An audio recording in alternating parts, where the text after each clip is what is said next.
Welcome back to Nothing But the Truth, the show dedicated to exploring the pressing issues facing the Jewish community here in the United States and in Israel. I'm your host, Trudy Stern, and each week we bring you candid conversations with influential voices who are committed to shedding light on these issues. Today, I have the honor of speaking with Congresswoman Nicole Malliotakis, who serves New York's 11th Congressional District. Congresswoman Malliotakis, whose district encompasses Staten Island and Southern Bronx, represents a large Jewish population. In Congress, Malliotakis is a member of the bipartisan House Knesset Parliamentary Friendship Group and has voted for, introduced, and co-sponsored several pieces of legislation to provide critical military assistance to Israel, restore maximum pressure on Iran, crack down on rising anti-Semitism, and secure federal security grants for local Jewish community.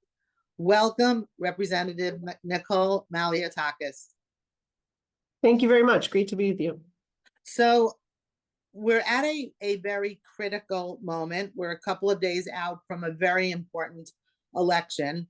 And I wanted to just get your perspective on a couple of very key issues. So first of all, we've all said and heard the phrase, this is the most important election of our time. And I think they say that every year, every time there's a presidential election, clearly.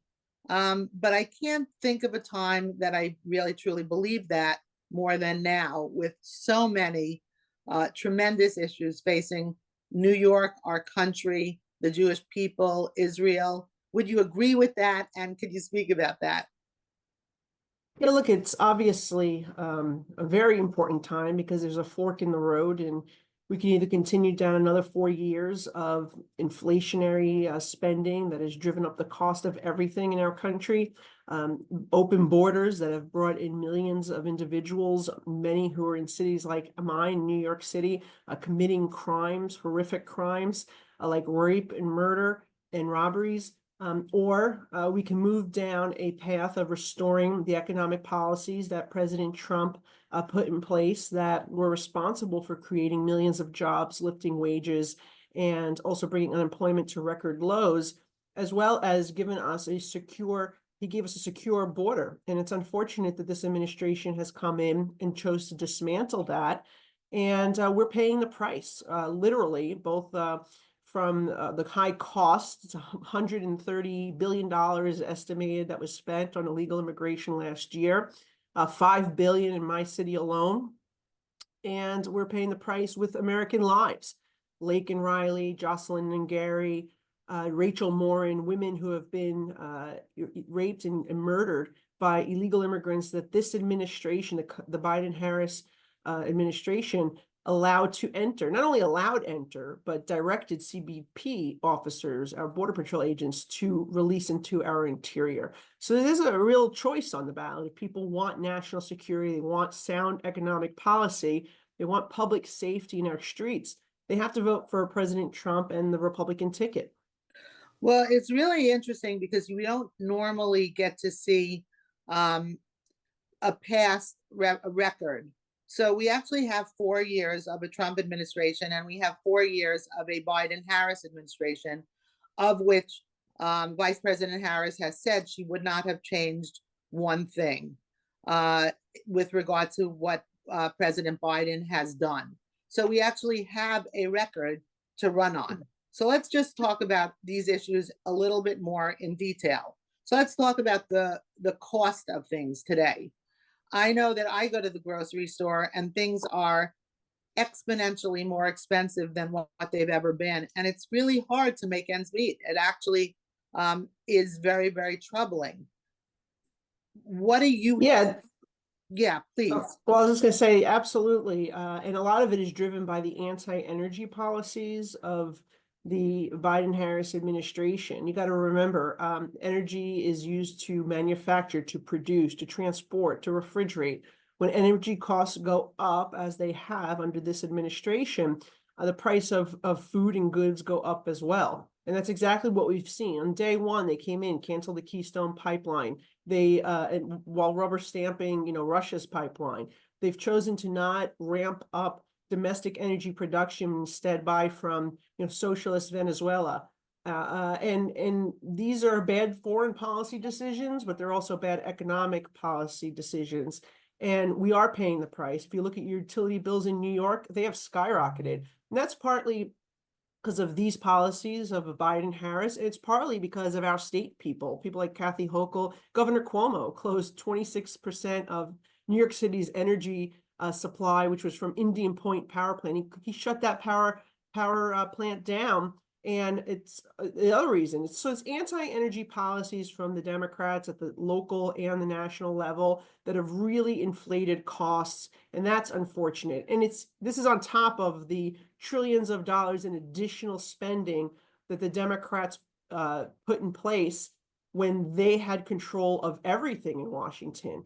Thankfully, when we flipped the House, we put a stop to that. All those massive omnibus bills that cost trillions of dollars, there have not been any of them outside of just our federal funding budget, because we, the Republican conference, held the line and said we weren't going to do this. And so that, I think, makes a difference. And that was one of the biggest benefits of having Republican House, is no more of those crazy, policies and extra spending that people don't want.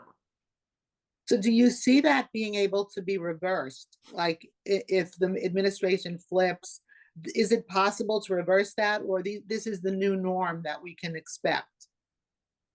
Yeah, well, I mean, already there's been some talk about repealing the Inflation Creation Act, we call it, which really sent a lot of our tax dollars to communist China for EV batteries. And those EV batteries, remember, it made with slave labor and child labor in the Congo. So our tax dollars should not be subsidizing communist China, nor should it be subsidizing child and slave labor in Africa, but it is. And so repealing those provisions and saving those tax dollars, making sure that any incentive is for American produced energy.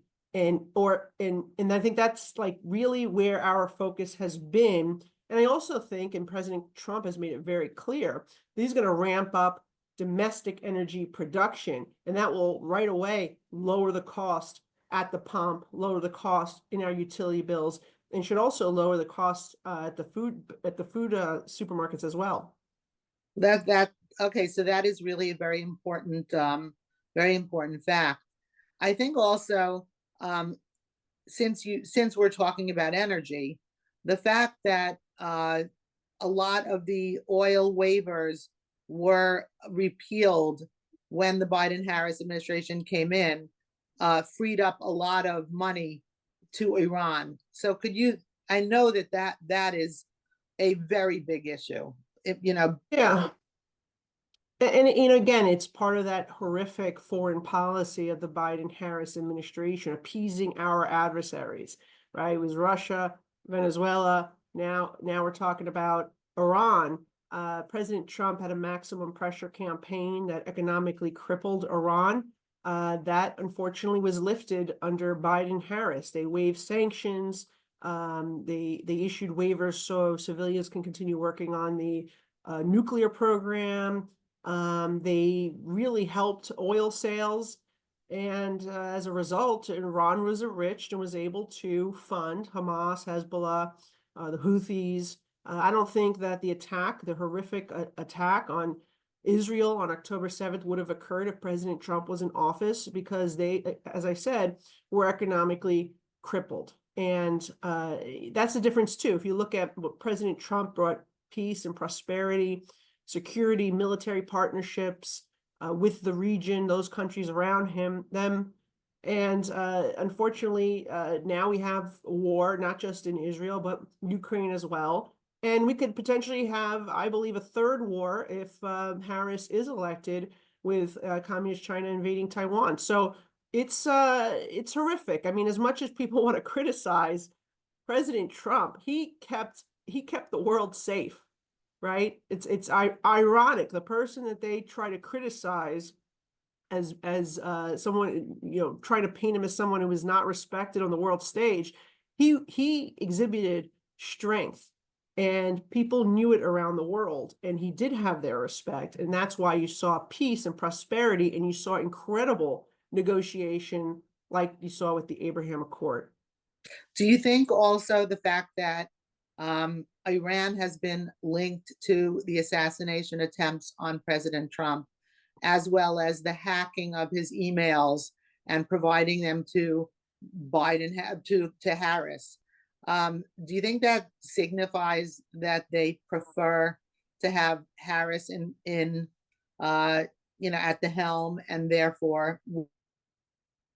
Yeah, I don't think there's one adversary who does not want Harris in office.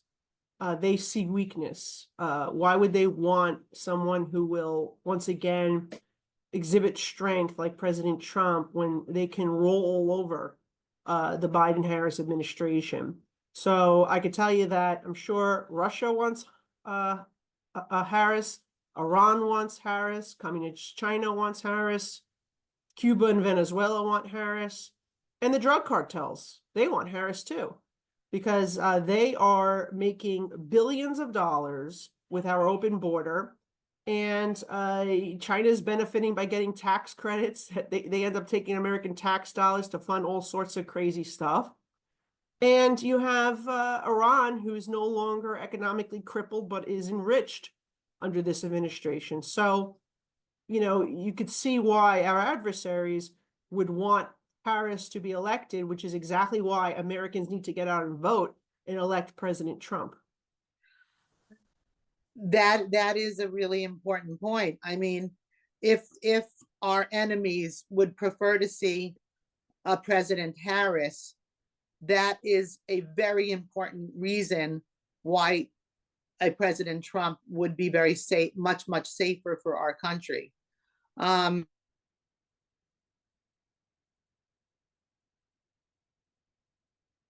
That those countries are coalescing as an evil axis. China, Iran, Russia, and North Korea. North Korea now has forces in Russia to attack Ukraine. So it seems like an extremely dangerous moment in our history, and one where I think our listeners really need to really pay attention to that. In addition to the dangers to our country, I think Israel is tremendously at risk also.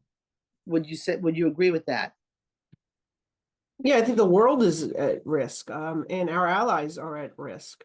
And speaking of Russia's involvement, I mean, Russia has such a strong relationship with Cuba that is just 90 miles from our shores. We know that they were doing naval exercises so close to our country. They have spy capabilities that are so close to our country. So we need to be concerned about that. And I think that, again, President Trump was a negotiator. He probably has a good ability to end these wars, but certainly he won't create new wars. I don't, and people ask me, how do I know that? Well, because he didn't do it in 4 years. 4 years, we saw no new wars. And again, it goes back to that peace through strength strategy that he was able to exhibit and implement, where this administration has been appeasement of adversaries time and again, which just displays weakness on the world stage.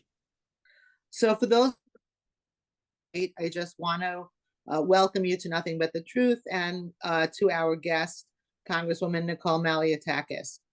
I wanted to actually talk about the fact that we're in New York, the sanctuary city.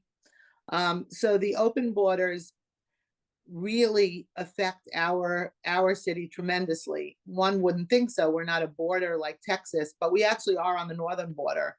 And I know that it's not only a danger, it's an impact on our resources as well. So it's both a combination of crime, increase in crime due to illegal migrants coming in, as well as a drain on our resources and the amount of money that New York has had to spend, for the migrants. Uh, can you tell us a little bit about that? Yeah, look, here in New York City, we've seen individuals that have come into our country illegally commit all sorts of crimes. Thousands of arrests have been made in the city of New York alone for people that have committed all sorts of, whether it's pickpocketing and robbery, whether it be stabbings, it could be sexual crimes. We had a young girl, 13, raped in Queens. We had another woman raped under the boardwalk. We just saw somebody actually raped also in Long Island, in Anthony D'Esposito's, a 5-year-old girl. These are people who are in this country illegally. And to hear the Democrats say they want amnesty and they don't want any cooperation with Immigration and Customs Enforcement to deport criminals is outrageous. Laken Riley, who was murdered in Georgia, she's probably the most famous face of all the women. There's been, sadly, too many women who have been murdered across the country at the hands of illegal immigrants. But Laken Riley's murderer was released from here in New York. He was arrested for another crime, and instead of cooperating with ICE to have him deported, they released him back onto the street because of Democrats' sanctuary policies that prohibit NYPD from cooperating with federal enforcement. And he went to Georgia and he killed Laken Riley. It was a completely preventable death, as are the others, as I said, Rachel Morin, Jocelyn and Gary, a 12-year-old girl in Texas, and others. And the worst part is, oftentimes when you read the articles about their arrests, you find out that they were actually caught at the border, but they were the CBP agents directed by the Biden-Harris administration to release them into the interior. That's what they did when they issued 60 executive orders. They even went so far to say that if someone was a convicted criminal, that wasn't enough to deport them. In terms of, or not allow them into the country. That in itself was not enough to not allow them into the country. So they have no issue, Democrats, with bringing in dangerous people into our country. And the worst part of it is, for those people who understand that immigration is important. I'm the daughter of immigrants. We want to support legal immigration and pathways.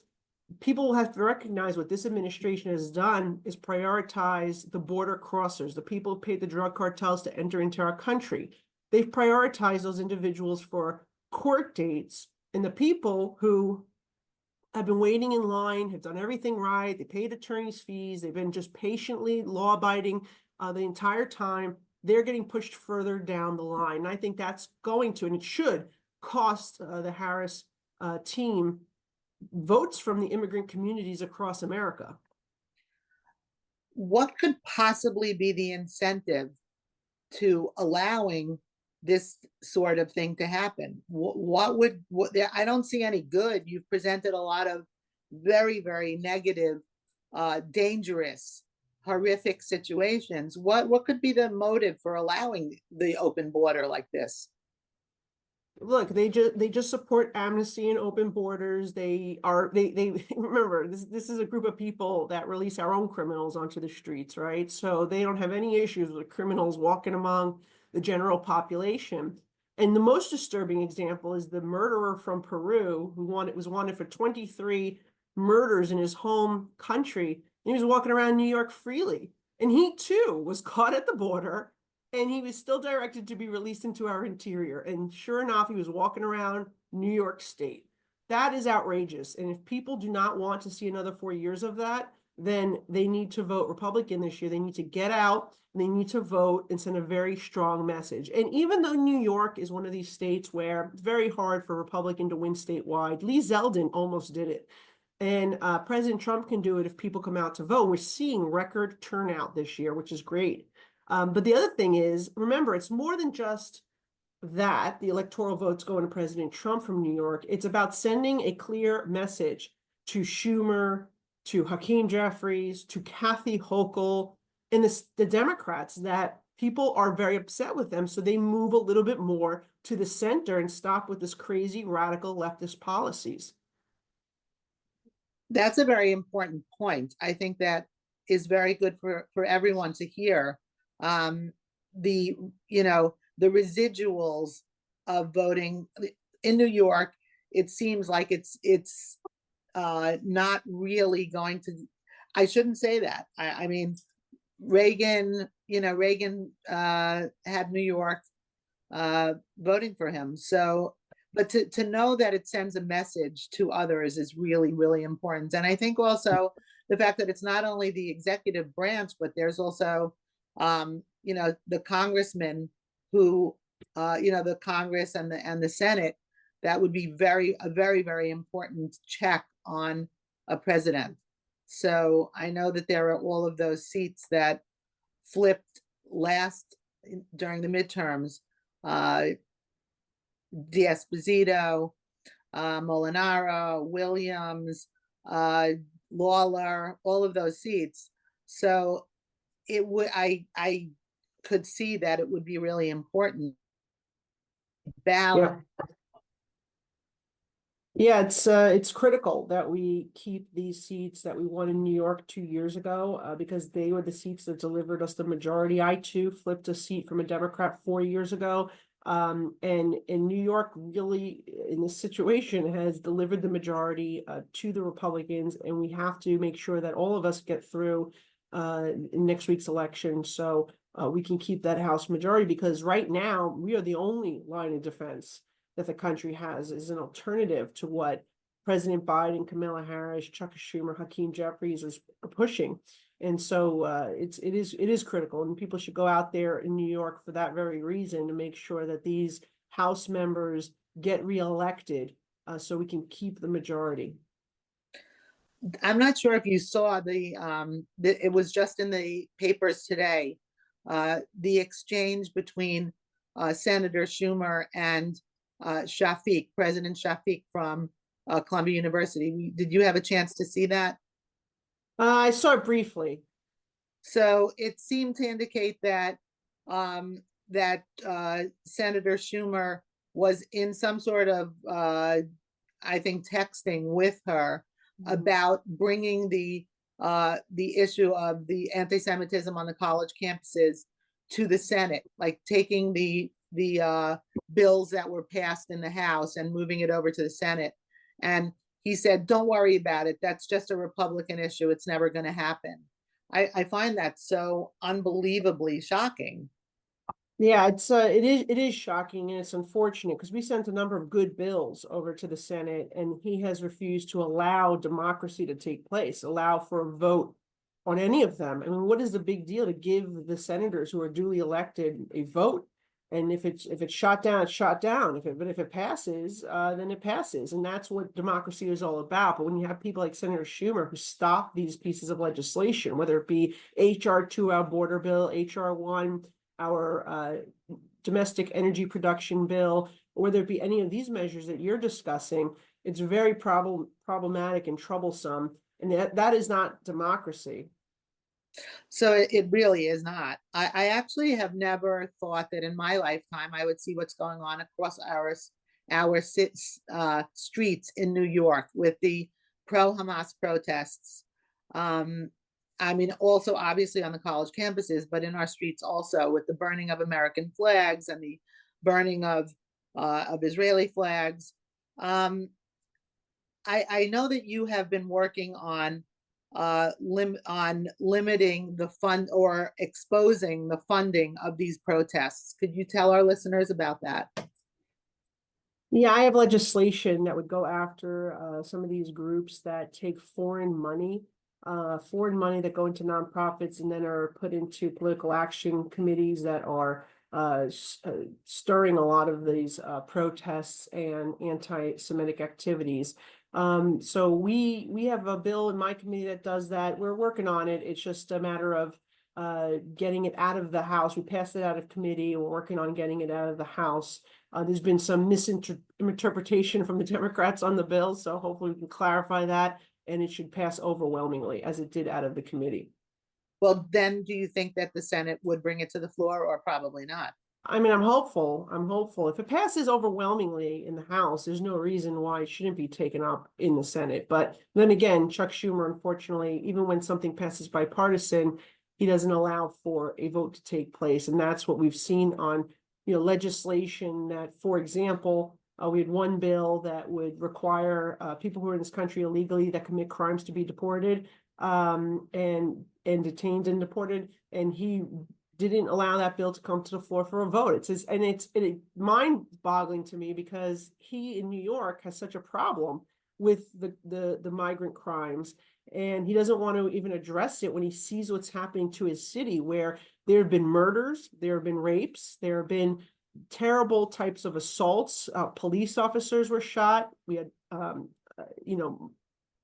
all sorts of egregious crime happening. These individuals are wreaking havoc, and they get released back onto the street, and they go back to the luxury hotel room that we, the taxpayers, are paying for instead of being deported. So it seems so so crazy that there would be such opposition to that. You would think that that's the most natural thing in the world, to want to secure our country and secure our border. It is really mind-boggling to think that there would be somebody in the Senate or the House who would not be in favor of that. I think also it's been noted that there are terror cells now all over our country. Well, I think people have to take that into account this year. They've caught people that are the terror watch list, either at the border or in our interior.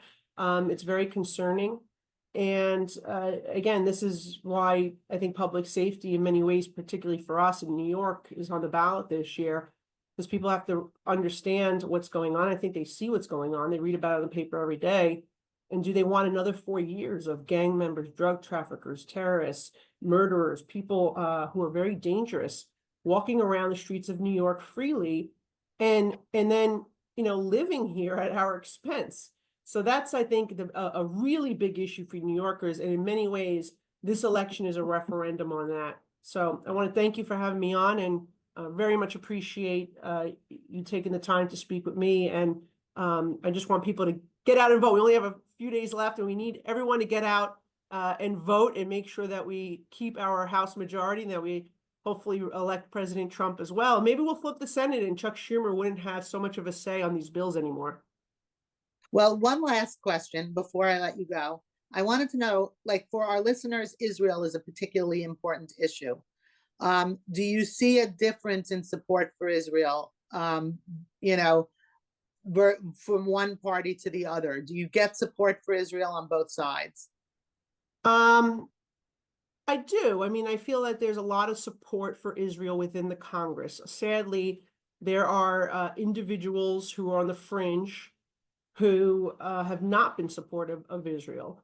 I still believe that Israel is very a bipartisan issue, and I think that many people recognize that Israel's security is our security, and that it is the most important security and military partnership that we have, and we need to preserve it. And so there are a few, sadly, that have had horrible, vile anti-Semitic rhetoric or anti-Israel rhetoric.